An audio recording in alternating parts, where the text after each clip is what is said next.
Hello and welcome students, আশা করি তোমরা সকলেই খুব ভালো আছো। জ্ঞানজ্যোতি কোচিং সেন্টারের পক্ষ থেকে তোমাদের সবাইকে আরো একবার স্বাগত। তো আমি মীরা ম্যাম, আমি আজকে তোমাদের সেমিস্টার থেকে বাংলা বিষয় থেকে আবার একটু নতুন টপিক নিয়ে চলে এসেছি।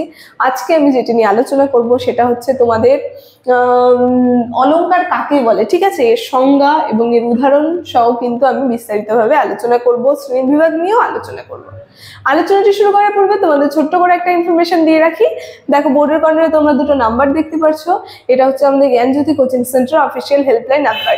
এখানে তোমাদের অনলাইনে ক্লাস করানো হয়, তার সঙ্গে তোমাদের নোটস দেওয়া হয়। তো তোমরা যারা আমাদের সঙ্গে অনলাইন ক্লাসে যুক্ত হতে যাচ্ছ কিংবা আমাদের থেকে নোটস পেতে যাচ্ছ, তারা উপর দেওয়া নাম্বার দুটোর সঙ্গে যোগাযোগ করে আমাদের সঙ্গে যুক্ত হয়ে যেতে পারবে। ঠিক আছে, তাহলে আলোচনাটা আমি শুরু করছি।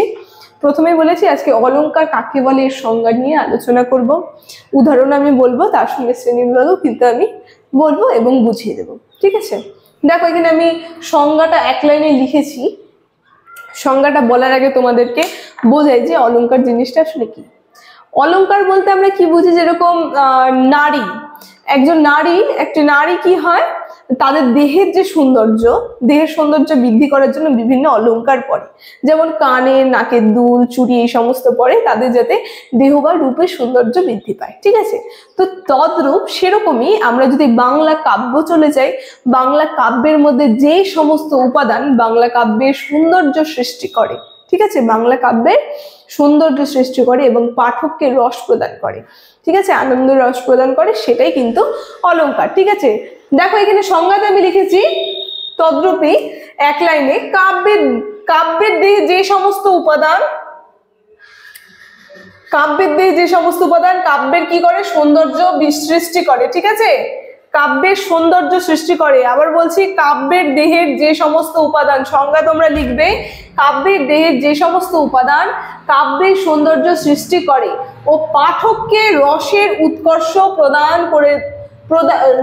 উৎকর্ষ দেয়। ঠিক আছে, আর কি করে, পাঠককে রসের উৎকর্ষ দেয়, তাকে কিন্তু অলংকার বলে। ঠিক আছে, দেখো আরেকটু যদি আমি বলি এই অলংকার নিয়ে, অলংকার মানে হচ্ছে গয়না। প্রথমে আমি বললাম যে অলংকার মানে কি, গয়না। ঠিক আছে, যেরকম মেয়েরা হচ্ছে গয়না পরে নিজেদের দেহের সৌন্দর্য বৃদ্ধির জন্য, তেমনি এই অলংকারও হচ্ছে বাংলা কাব্যে একটা গয়না।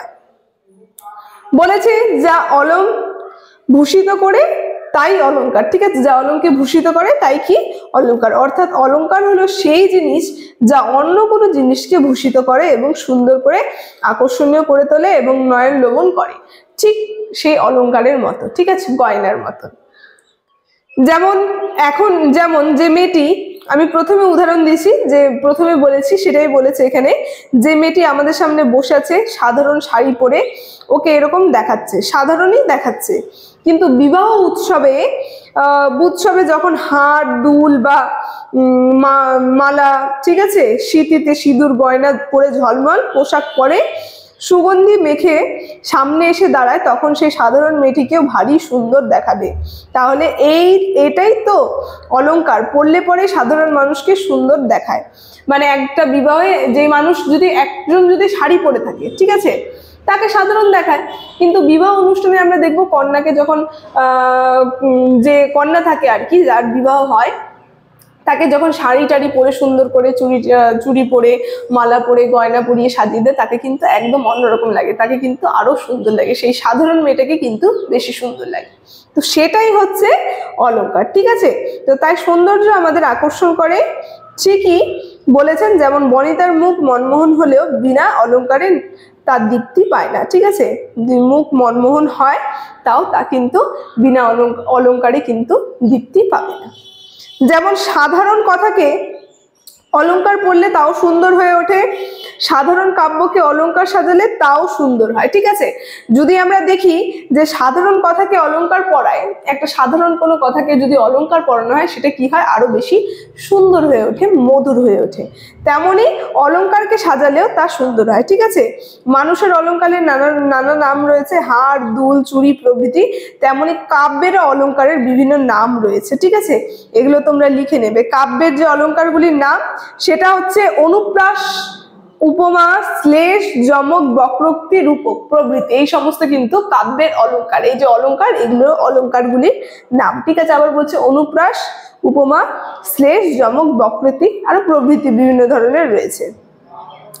তো এক একটি অলংকার আমাদের শরীরকে এক এক রকমের সৌন্দর্যে মণ্ডিত করে, তেমনি কাব্যের এক একটি অলংকারও কাব্যকে এক এক রকমের চমৎকৃত করে দেয়। ঠিক আছে, তো কবিরা এইসব অলংকারে নিজ নিজ কাব্যকে সাজান এবং সাধারণ কথাকে তারাও আরো সুন্দর করে তোলে। মানে একটা কথা, কবিদের কথা এত শুনতে আরো বেশি মধুর লাগে কেন? এই অলংকারের কাজ হচ্ছে একটা সাধারণ কথাকেও কি করে, আরো মধুর, আরো সুন্দর করে তোলে। ঠিক আছে, তো সেটাই কিন্তু অলংকার, যার মধ্যে একটা সাধারণ কথার মধ্যে যদি আমরা একটা সুন্দর অলংকার ভরে দিই তাহলে সেটা আরো শুনতে মধুর লাগবে। ঠিক আছে, আর অলংকারের শ্রেণী বিভাগ নিয়ে যদি আমি এখন বলি, অলংকারের সংজ্ঞা নিয়ে আজকে আলোচনা আমার এতটুকুন ছিল। এখন শ্রেণী বিভাগ নিয়ে আমি বলছি। শ্রেণী বিভাগে বলেছি এই অলংকারকে আবার আমরা দেখব দুটি ভাগে বিভক্ত করা হয়েছে। ঠিক আছে, অলংকারকে দুটি ভাগে বিভক্ত করা হয়েছে, একটা হচ্ছে শব্দালংকার আর আরেকটি হচ্ছে অর্থালংকার। ঠিক আছে, এই দুটি ভাগে বিভক্ত করা হয়েছে, শব্দালংকার এবং অর্থালংকার। এর সংজ্ঞা কিন্তু আমি বলিনি, এই সংজ্ঞা আমি পরে আলোচনা করব। তো আজকে অলংকার থেকে ক্লাস আমার এতটুকুনি ছিল, আলোচনাটি আমি এখানেই শেষ করছি। ভিডিওটি যদি ভালো লেগে থাকে অবশ্যই like, comment, share and subscribe করে দেবে। Thank you.